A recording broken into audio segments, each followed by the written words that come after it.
right now. My name is Timothy Hanshin. I'm Associate Professor of Religious and Theological Education in the Department of Theology and Religious Studies, or TRS for short.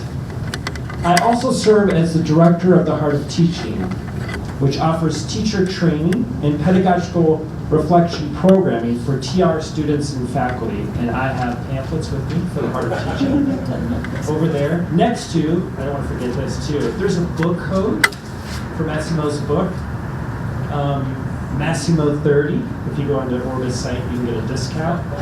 Massimo told me that his son needs a new pair of soccer shoes for the spring season, so let's order some books for Massimo. The Heart of Teaching is co-sponsoring this afternoon's event alongside the Department of Theology and Religious Studies and the Office for Mission Ministry. I also want to thank Melissa Lord in the back, our administrative assistant in TRS. She's done so much of the logistical groundwork to make this event possible. Thank you, Melissa.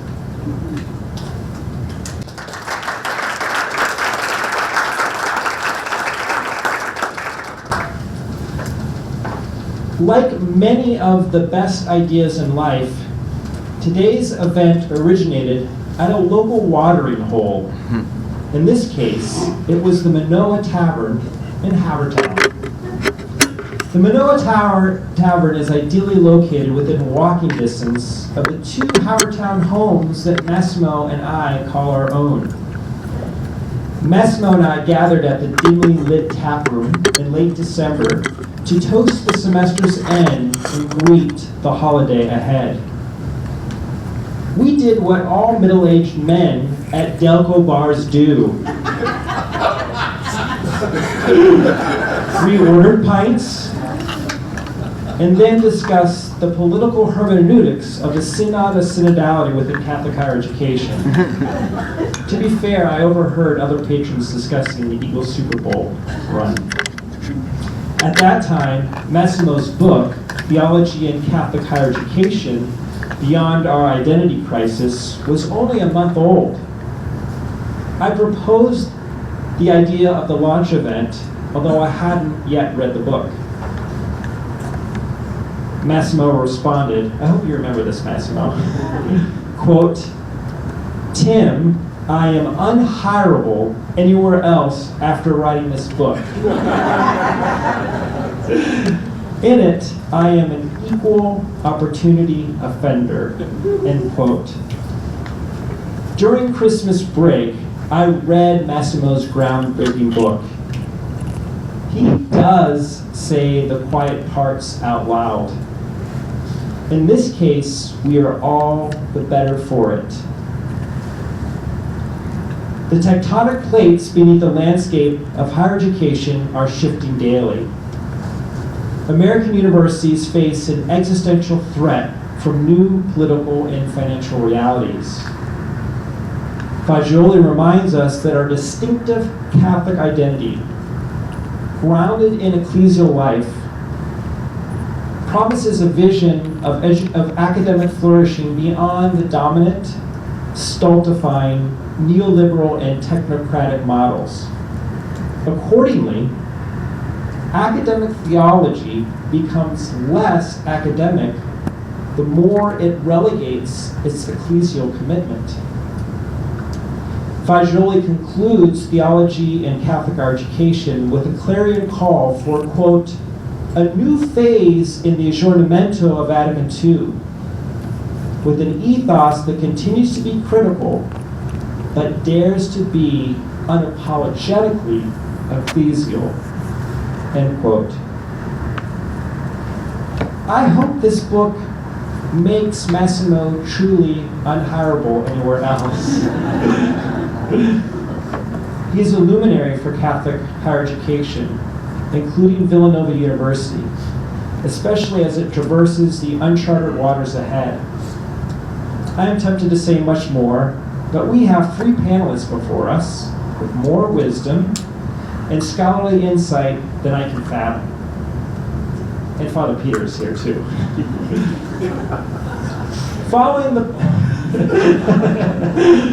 Following the panelists' remarks, Dr. Faggioli will briefly respond. Any remaining time will be available for Q&A. Before introducing the illustrious panel, I invite our beloved president of Villanova University, the Reverend Dr. Peter Donahue, to offer opening remarks.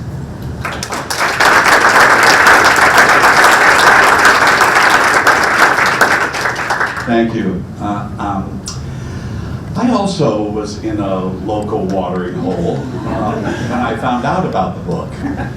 It wasn't a Delco tradition. It was the Bluebell Inn, a little different level. And I was with some other Catholic college presidents enjoying dinner one night after a meeting. And one of them, the president of DePrinzio University, said to me, "Have you read Massimo's new book?" And I said, "I didn't even know he wrote a new book. Usually I found out about them as soon as they're published, but not from Massimo, but from many other people who have things to say about what Massimo wrote."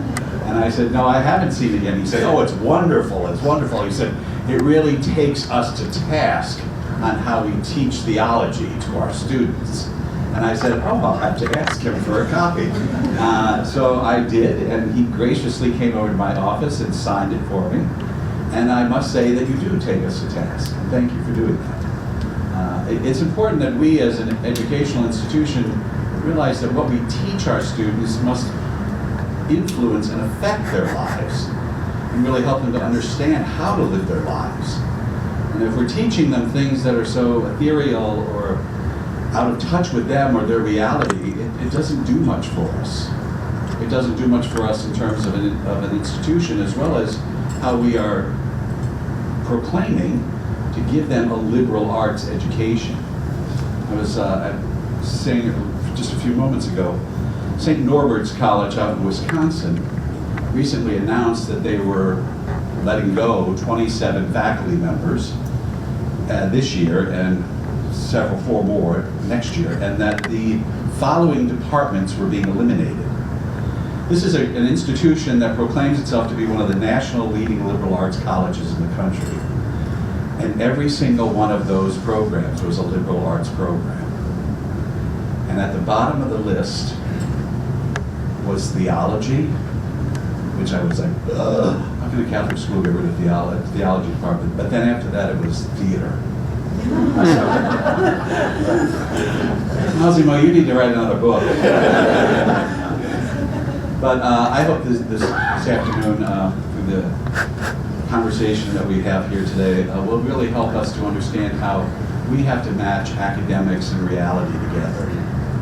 How we have to match our own understanding of reason with faith. We talk about it all the time.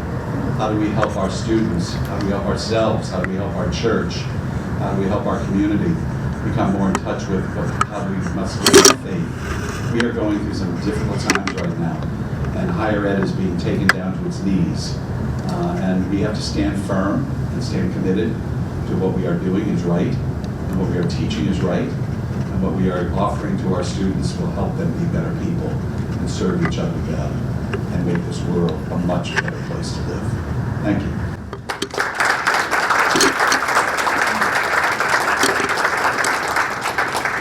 Thank you, Father Peter.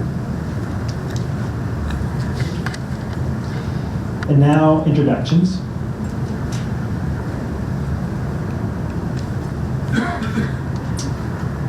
Dr. Kevin Hughes is Professor of Historical Theology, appointed both in the Humanities and Theology departments.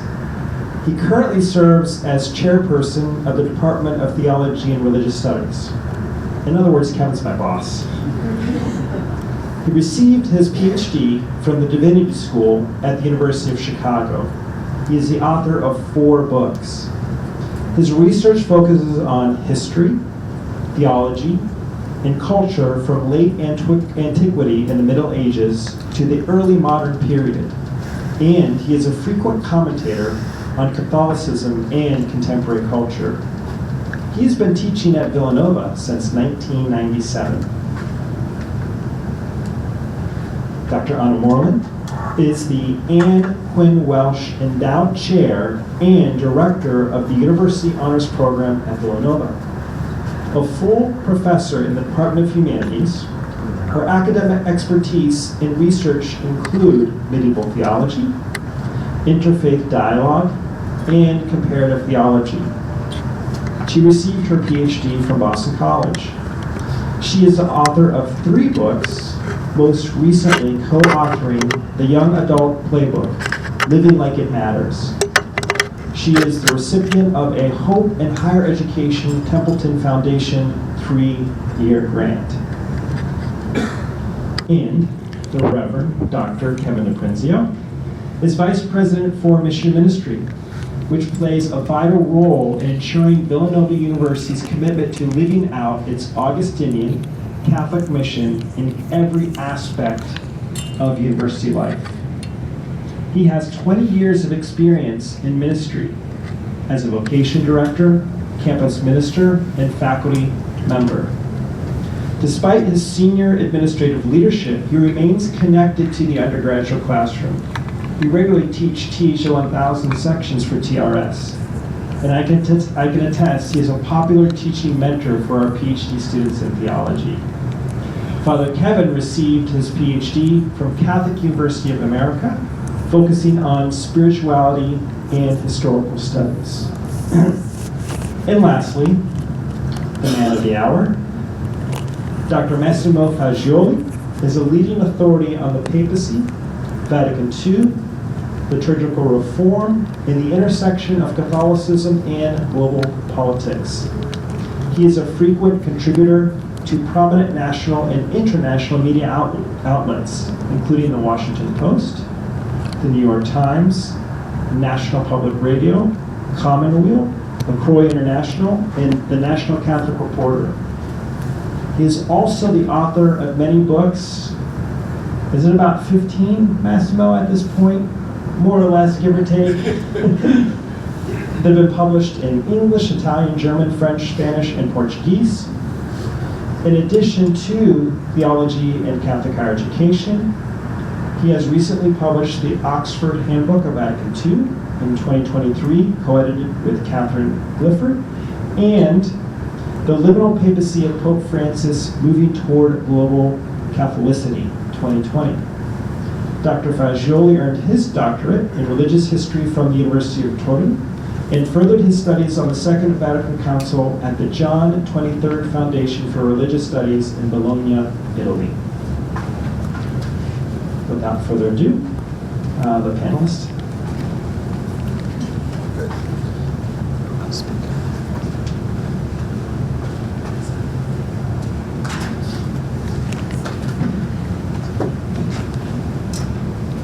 Wow, here we go. Friends, we are all in Massimo's debt for bringing these questions that he lands in this book with such urgency to bring them to the fore. In the space of really about 150 pages, Massimo does not give a comprehensive history of the Catholic University or of the discipline of theology. Rather, in my view, this book serves as a kind of field report. The kind of book that can remind us of the state of the question around matters that are vital for the flourishing of a place like Villanova University. So it may be fair to say that he raises more questions than he or I or any of us here can offer simple answers to. The good news is, when we are at our best, that is what we do. We address questions. And so Massimo's book invites us here at Villanova and us within the broader academy to do what the university purports to do best and to do it now, but the hour is late and time is short. The university in the 21st century, as such, exists in a world that has grown both large and small.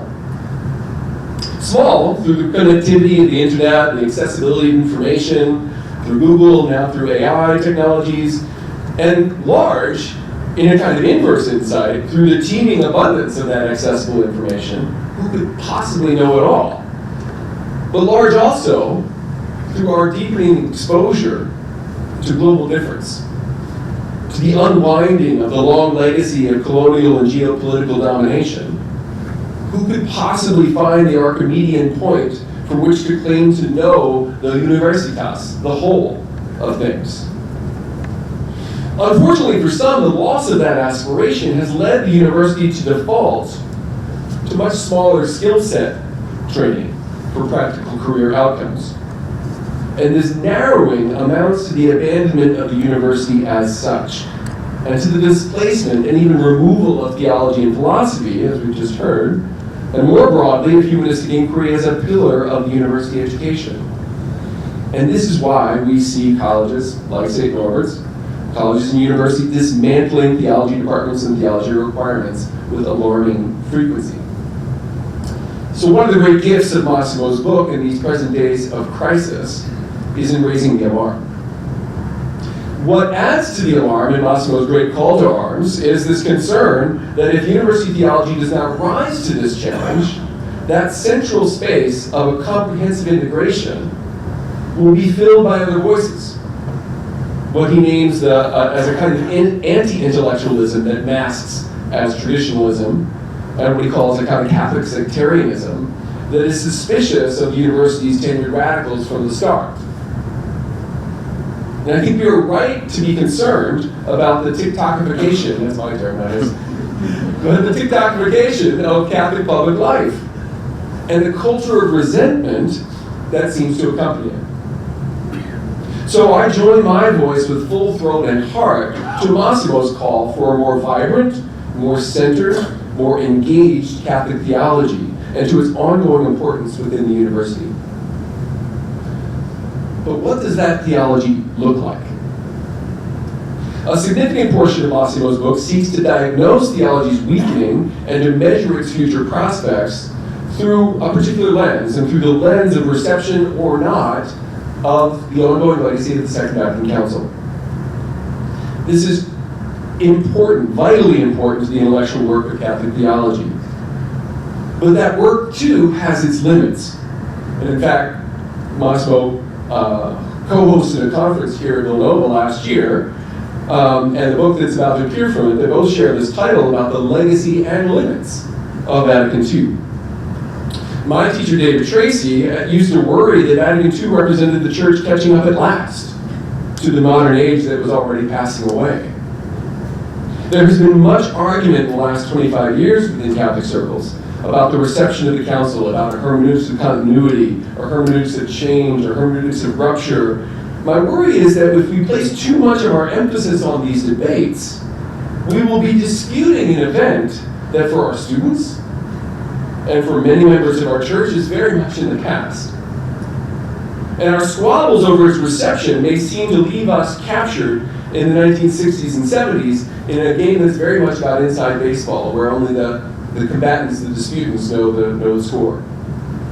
So one question I have for Massimo is this aspect of your diagnosis, as important as it is, enough to move us to a place where we can renew theological inquiry and re-energize the church's engagement with the world that we live in now?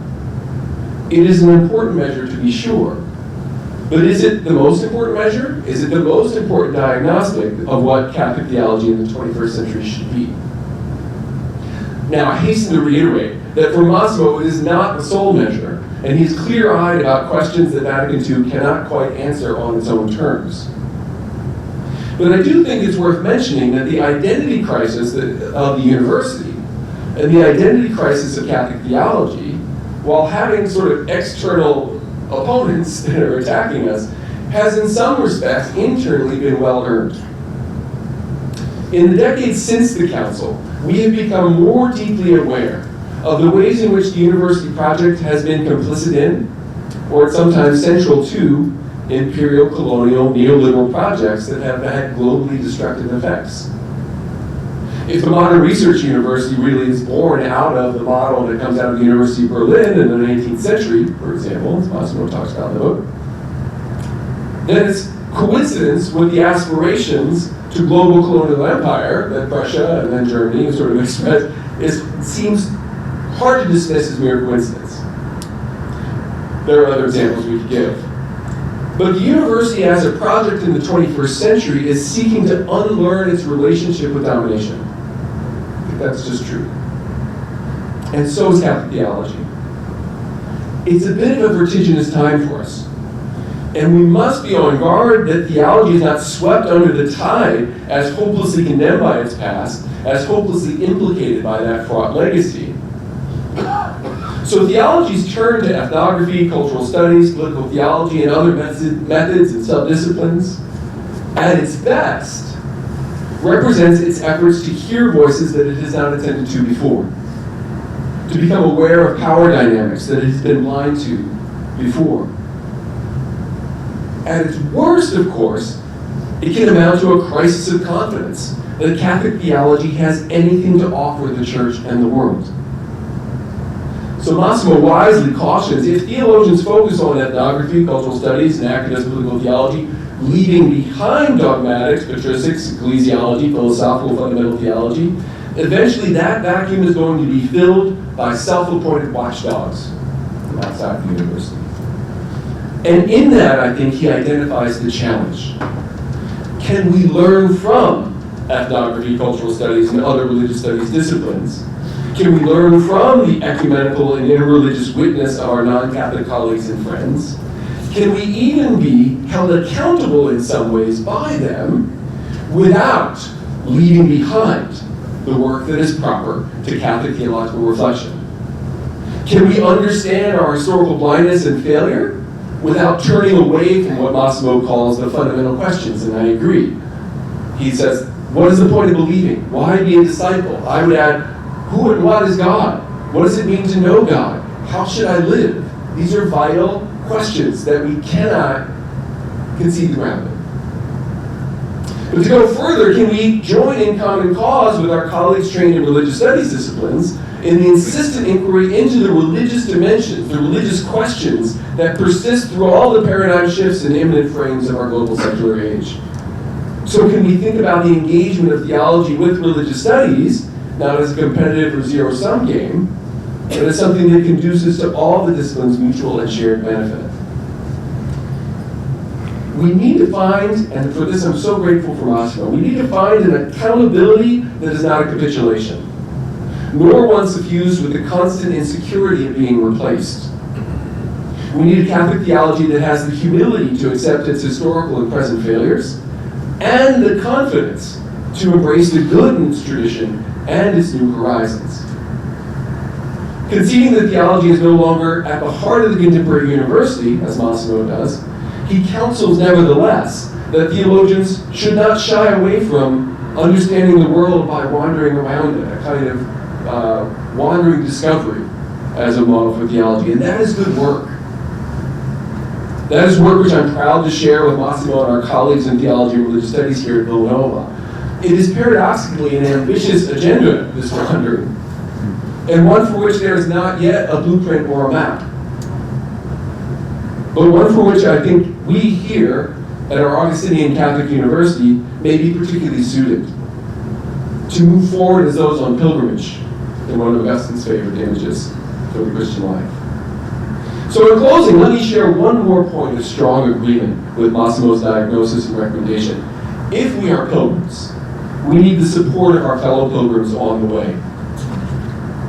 A Catholic university needs to be in living relationship with the church community it serves. And this means the work of Catholic theology must be done in conversation with our local church communities and with its institutions. If we are stuck in the assumption of enmity between bishops and theologians, say, or between priests and theologians, pastors and theologians, or in university cultural elites versus the people in the pews, we are lost, and the project of Catholic theology will die. Pope Francis encourages church leaders to be in touch with the flock they tend, that shepherds should smell like their sheep. And we need to remember that we Catholic theologians should also smell like the flock, because, folks, we are the flock. We are not set apart. So let us seek ways to engage the church around us as we seek not just to preserve or save, but to renew the university and to repair the church and the world we serve. So for all of this, all of these questions that have been raised and proposals that have been entertained, for all of this contained in a short 150 pages, I am deeply grateful to Massimo, and I look forward to our ongoing conversation around it. Thank you.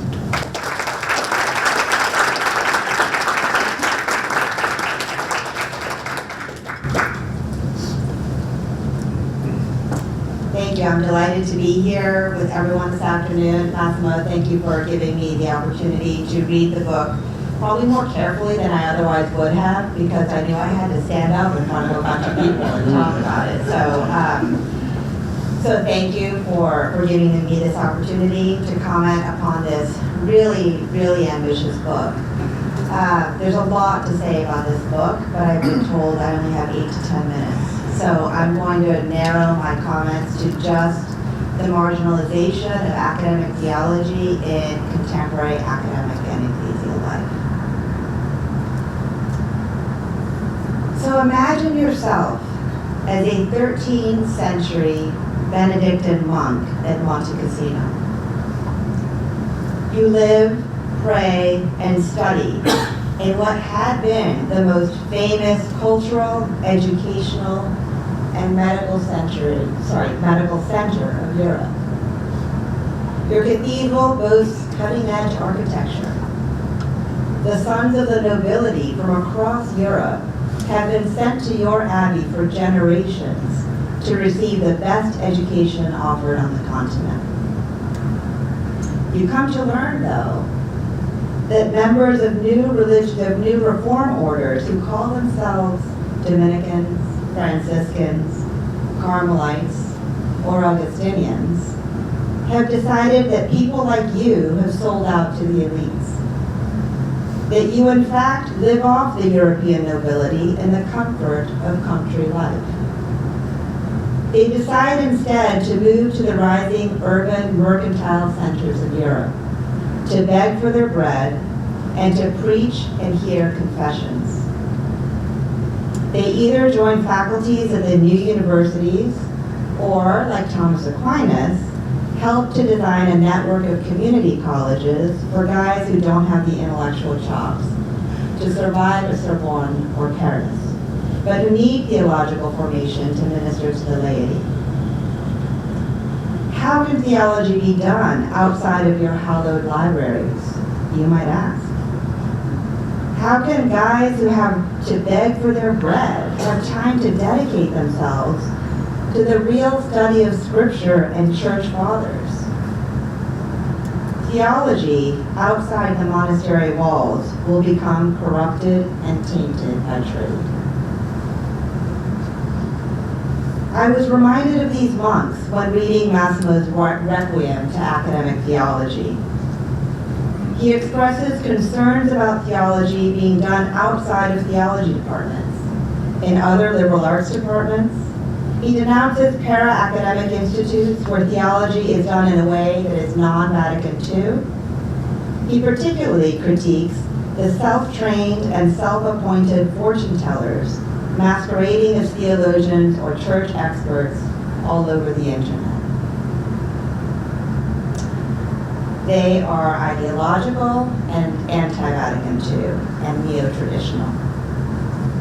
And he offers pointed criticisms of boards of trustees and upper-level administrators at Catholic colleges and universities who have sold out to what he terms as the technocratic paradigm.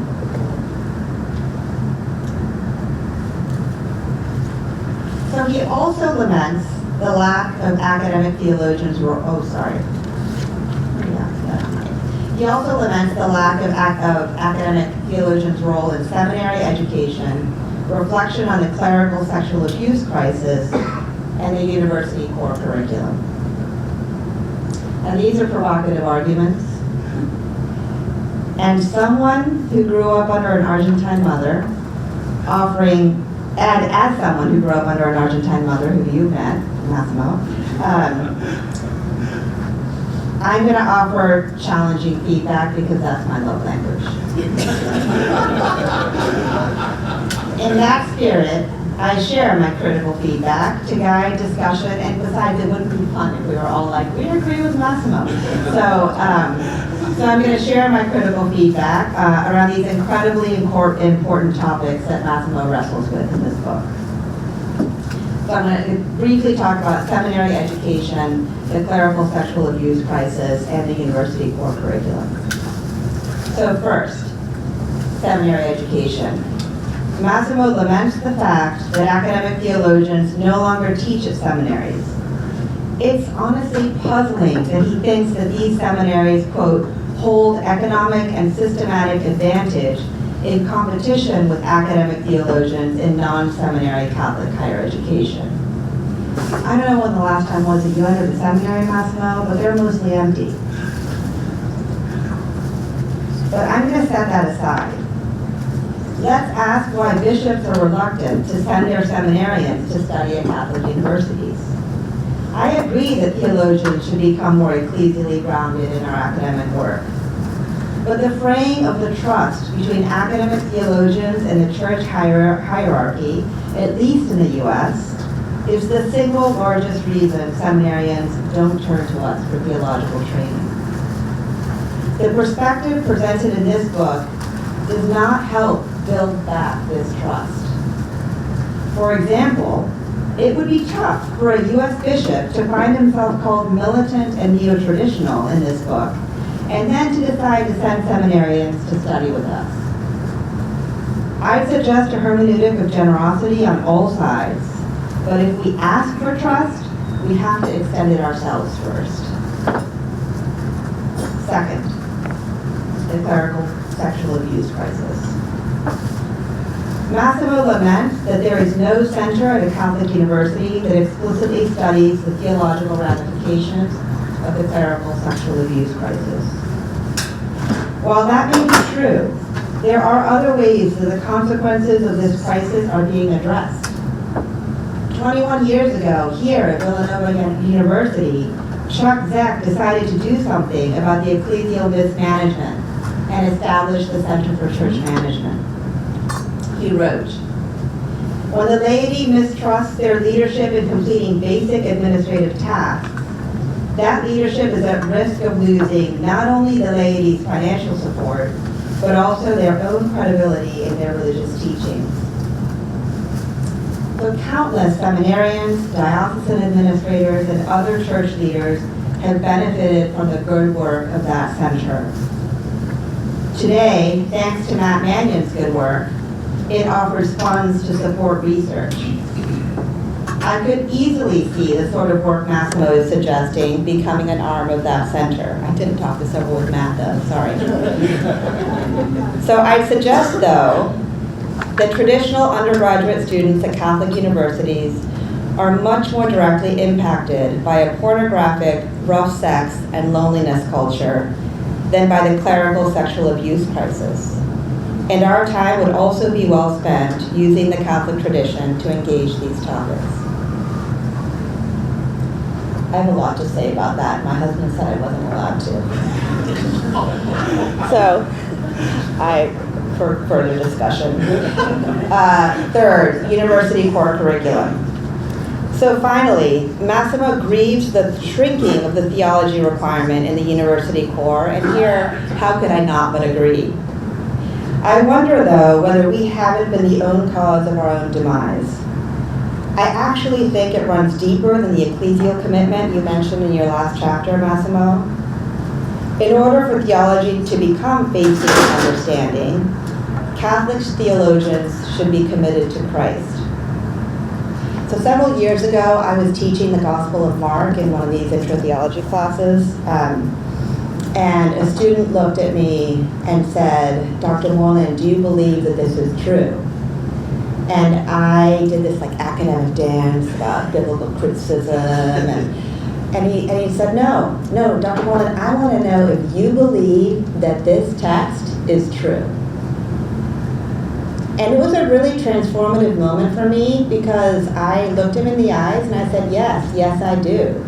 And it really changed the way that I taught theology from that moment on. No matter what theological topics we choose to teach in the classroom, students at a Catholic university deserve to know whether or not we believe in Jesus of Nazareth. So there is a particular disconnect overall, I think, in this book between the role of academic theology in Catholic higher education and where college-age students who are Catholic are actually attending college. Roughly 90% of these students attend either large secular universities, other private universities, or choose not to attend college at all. 90%. So it's particularly perplexing to see Massimo criticize para-academic institutes at these universities and internet ministry. To meet students where they are, we actually need to, well, go where they are. The overwhelming majority of them are not at places like Villanova. So to conclude, at the end of the day, I think I'm just more optimistic about this historical moment for theologians than Massimo is. The 2024 Religious Landscape Study out of the Pew Research Center shows that the decline of Christianity may have leveled off, and that's good news. 62% of US adults identify as Christian, a percentage that has remained stable over the last 5 years. There has been significant growth in interest across secular higher education, in character and purposeful education, and in a transformational rather than a transactional model of education. Catholic theologians have unique contributions to make to these wider conversations. So I agree with Massimo that we should be more ecclesially centered in doing so. We should draw liberally from the resources of Vatican II, and we should do so with a charism of radically open Augustinian hospitality. Some of us, though, might even need to go on TikTok and Instagram and Twitter. I'm not volunteering myself, but some of us need to do that because these are the urban centers of our time. Thank you.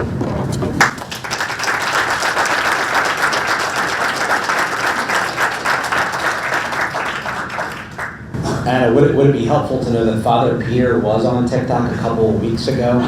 There's a trend right now for that "Say a Little Prayer for You" song from Dionne Warwick, and well, no, I think it's important to know this that at a weak moment with I think it was the women's basketball team.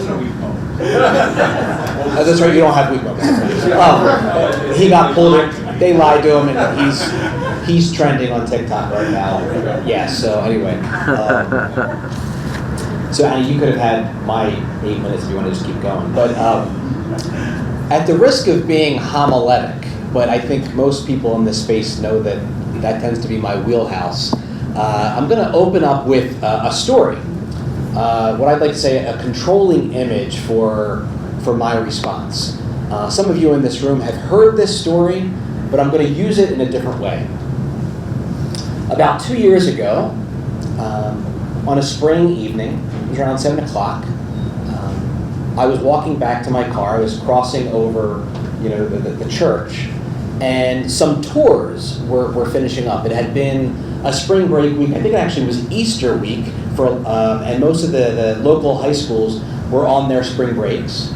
And so we bumped up some of our tours going on campus for people to look at Villanova. And the tours always end at the church, which is beautiful. And, I was just doing my Father Kevin thing as I was walking to my car and just like randomly going up and talking to people. And there was a mother and her daughter there, and I just went over, and as I was extending my hand to say, "Hi, welcome to Villanova, I'm Father Kevin," I was greeted with the phrase, "There are too many crosses on this campus." I had no idea this was a Catholic school. I intently decided not to raise my daughter anything, let alone Catholic. I'm really disappointed. I said, "Well, welcome to Villanova. You are right, this is a Catholic school." And then I turned to the daughter, "If you do come here," and I also wanted to say, if you do get accepted here, because there's 27,000 applications to come in through the year, but I do that. You're going to see a lot of crosses on campus. You're going to see statues, stained glass windows, everywhere you go. We are not going to force you to become Catholic, nor even to go to the church, but it's going to be there as a welcomed option for you. You're going to take theology classes, ethics classes, philosophy classes, and you will have to go through these 4 years being confronted with the question, where and how do you find meaning in life? And that's what we really hope for you to have. And then she said, "Well, thank you very much." And I said, "Where are you going next?" And she said, "Georgetown." And I said, "You won't have any problems at all." So that's pretty much a script. Now, typically, I use this just to kind of say, like, oh my gosh, can you believe this? But what I want to shift in my response to this is, I do agree with the woman's assessment. There are too many crosses on this campus. And I'm not talking about the cross of Christ. What I think this book from Massimo, which has been a gift, and I read it this weekend. Father Peter asked me, did you actually read the book? I said, yeah. Did you? But anyway, yeah, he did. There are too many crosses on this campus. And what this book highlights is that we are in the crosshairs and the crossfires. Right? So the crosshairs meaning we are a target for scrutiny. Everywhere we go, I can't believe Villanova's doing this or doing that. And then we're also in the crossfires. That is holding tension. The polarization that Massimo highlights, that Pope Francis has kind of named so beautifully for the church and offered a response through synodality. So how is it that we can navigate this time of the many crosses that Catholic higher ed, and particularly in our context, Villanova University is facing? And I think, Massimo, you beautifully kind of lay it out and you challenge us in it. And I think part of it is, as a Catholic university, we are challenged to stay at the cross. Because we believe that something happened there. Right? So I'm thinking about Anna's response, well, do you actually believe this? Yes. Right? Something happened there at the cross. So when we find ourselves in the very issues of the crosshairs and the crossfires, while I want to retreat when I come up against criticism, the invitation is to stay with it, to hold the tension, to stay accountable, and to make the encounter that Pope Francis invites us and challenges us to be. Now with that, I want to talk a little bit more just about my experience, and I think perhaps that's, Tim, why you asked me to be on this illustrious panel. Because in humility, I'm not sure that, anyway. Anyway. But I just talk from my experience of what I've been tasked to do in my present ministry of dealing with the various crosses. I call this charism work. 2 years ago, Massimo and I, along with Father Arpacaro and Father John Abubakar, went to a conference at University of San Diego, lighting the way forward, I think is what it was called, right? And similar to the conference that the Association of Catholic Colleges and Universities offers each year. Dennis Holzschneider, who is the outgoing president of the ACCU, gave the opening address that was the homily, actually, at the opening Mass. And it was quite challenging and has stayed with me. And Massimo's book, as I read it this weekend, really helped me to really go deeper with the challenge. And it was this. As a result of Vatican II, Catholic colleges and universities, along with the various religious orders that have sponsored them from the beginning, have been tasked to do charism work, right? And to really dig deep at their source, to retrieve the sources, to embrace the sources in new ways, inspiring ways, now for the 21st century. And he offered this critique. Benedictine schools have comfortably called on Benedict. Mercy schools have comfortably called on Catherine McAuley. Jesuit schools, Ignatius of Loyola. Franciscan, Francis and Clare. Mother Cabrini, us, Augustine. But he said this, in his experience of his tenure as president of ACCU, it hasn't gone far enough. We have become comfortably Augustinian, Benedictine, Jesuit, Mercy, etc. But have we forgotten or have we downplayed? That in order for these charisms to actually be enlivened, enacted, and to make sense for the world in the 21st century, they have to be tied to Christ. They have to be tied to the person of Jesus. They have to be tied to the cross. And sometimes I wonder, in my own experience as the VP for Mission Ministry, I'll get emails throughout the week. Kev, can you give me a quote from Augustine on this? I'll find it. And as Augustinians, we really want Augustine to be pithy, right? We really want to get that key phrase. But then it's like, if you put the phrase in its context, it's like, oh dear God, maybe we don't want to quote that, right? Although to become what you not, I have trouble with the translation of that, but you know that, but it's still in a good context, because he talks about keep on walking, right? But I think that's an important challenge for us as a Catholic school in the 21st century. How often do we bravely call on Jesus?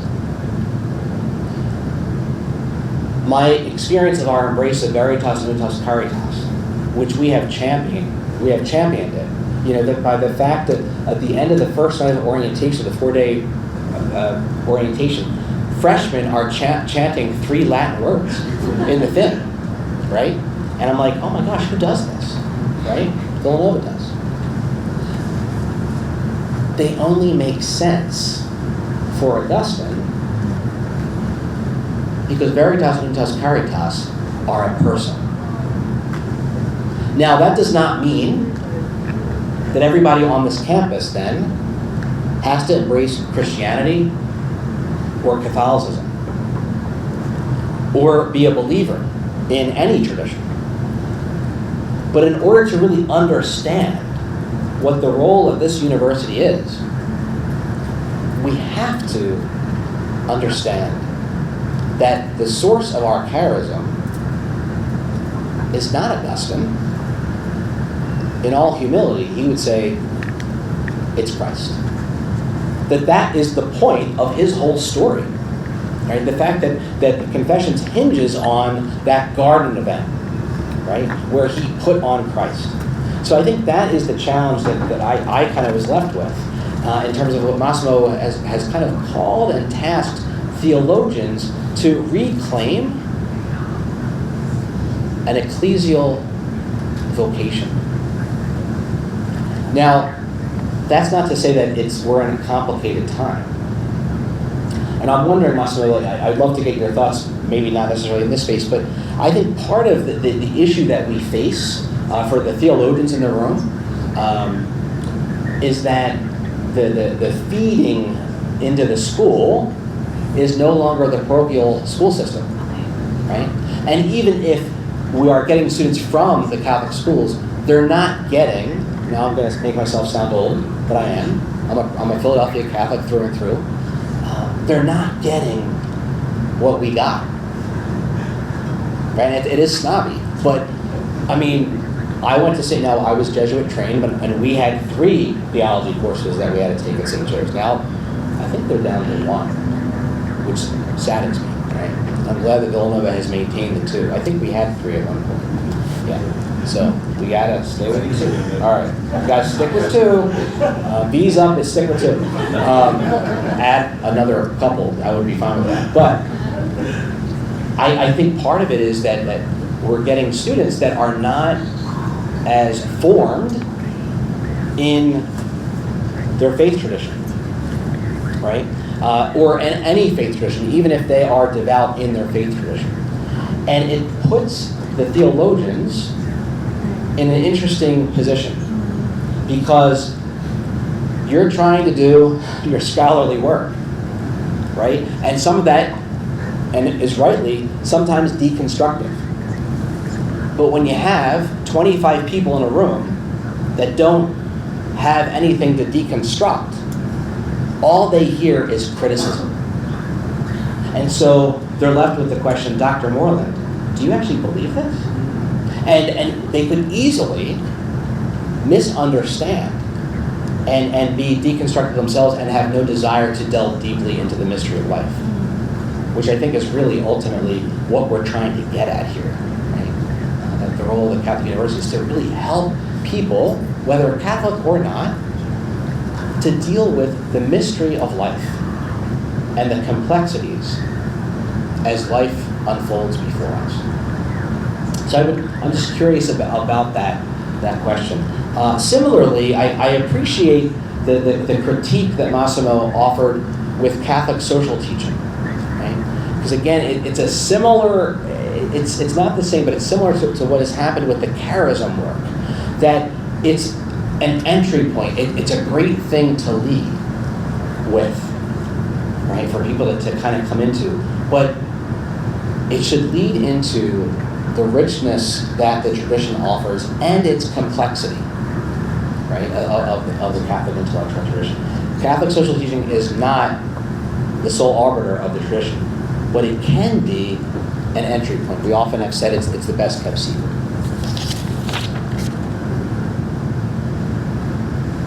I think that's good for now.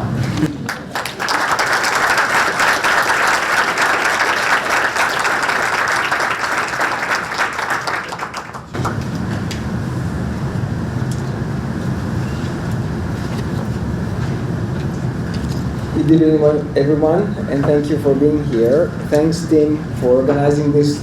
Thanks to my colleagues, students. Thanks, Father Peter. Yeah, this time you're here not because some bishops complained about me, so I'm happy about this. I'm improving, I guess. So, first of all, I mean, this book is entirely my responsibility. I mean, what's wrong with that was incomplete, but it's really the product of my life in the United States as an academic, as a U.S. Catholic in these last 17 years, and in these last 9 years here at Villanova. So it's really part of the conversations, formal, informal, text messages and so on within this department, and I'm very grateful for that, really. I wrote this book for many reasons, but for one especially, because I was tired of talking about these things behind closed doors. With people saying we have this problem, but we cannot talk about this. This was the most enraging things of my last few years. And this, so there's a certain, youthful foolishness, maybe, in addressing this topic in this way, but I thought it was time to do this. And so here, to respond to some of the things that Father Kevin said, yes, crosshairs and crossfires, yes, this book was completed in the spring of 2024, and I think rereading this now, it says something different, or something more, I think, because of what we see on our campuses, the attack against universities, against a certain way of understanding education. So here I think that your point on the Catholic social teaching is important to me, because I think, and I owe this to the great conversation I had yesterday in our graduate course this afternoon. I think, my suggestion is that we need to be political, but with what the French theologians in the 1930s called counter-politics. So stepping aside and addressing things in a different way, probably. And so here Catholic social teaching is my deep concern, how to do this, how to teach about this, how to talk about this. I think that what we see now, especially in this country, is maybe an urgent call to rethink how to do it. Not what that is, but how to do it. And so this book has also this in its vision. And yes, I remember very well that that conference in San Diego when I was asked, what's your solution for the problem of theology? And I said many things, but I said one thing, that we should try and doing theology, we should try to show that it's possible to be a happy Catholic. It's easier said than done, but this is a big problem. Coming to Kevin's question, is Vatican II the point of measure? Well, yes and no. Certainly, it's not the chapter and verse of Lumen Gentium, but a certain way of understanding how to do theology, which is consistent with the tradition, I think, the purpose of theology, which is not just for ecclesiastical purposes, but so one of the problems that I think we have is, okay, Vatican II is not the point of measure. What's that point of measure? Like, do we have one? I mean, do we want to have one? Or we want to be unmeasurable? I think that's a big problem. I totally agree with you, and I've experienced this in my research, in my teaching on the abuse crisis, which is unthinkable for me today to do theology without religious studies. I mean, you do that at your own risk, at the risk of those who listen to you, but it's essential to understand the dynamics behind everything, especially the abuse crisis, with that kind. So this book advocates for a stronger collaboration between theology and religious studies. It's not a manifesto for anything that is disruptive of a certain kind of balance that we always try to find. And finally, Anna. So I was raised by a Tuscan mother, and I don't know, I mean, we should have them fight somewhere. Maybe in my book there should have been a disclaimer like in the movies. No bishop was harmed in the writing of this book. So believe it or not, this book originates because finally, until 2023, I had been invited to speak to a seminary once in Indonesia. It has started a different phase where I have become more familiar with that world, and that's been a great source of inspiration, of joy, of self-reflection, of self-criticism. So this book comes from an experience which is, I have to say, totally different from what you saw there. So here, I think we have different views.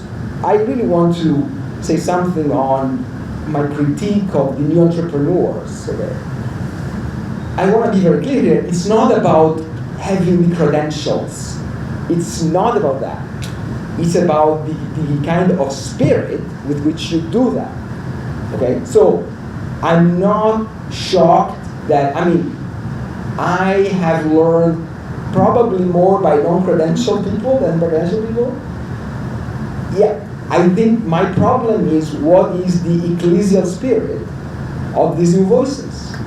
So I have young children and I feel very old because I have no idea of what these new platforms. So certainly we have to be to encounter them where they are, and we cannot pretend that we are Oxfordons and we live in our separate world. So I think what's the balance there, because there is a problem of deculturation that is associated with these new tools. And so here, I believe it's a problem of what to do when you go there in these new spaces, in these new universes. That's my question is, what is the spirit with these new voices emerge and assert themselves, what kind of ethos and style and language. Academic language is not the only one. I believe there are some languages that are honestly incompatible with dialogue and with respect and with that's been my experience. I've learned enormously from social media in these last 10 years. I've learned from mistakes that so far haven't been too self-damaging, but that's been a great experience. I'm gonna end here, and so thank you again very much for your remarks. Thank you, and I don't know what happens now.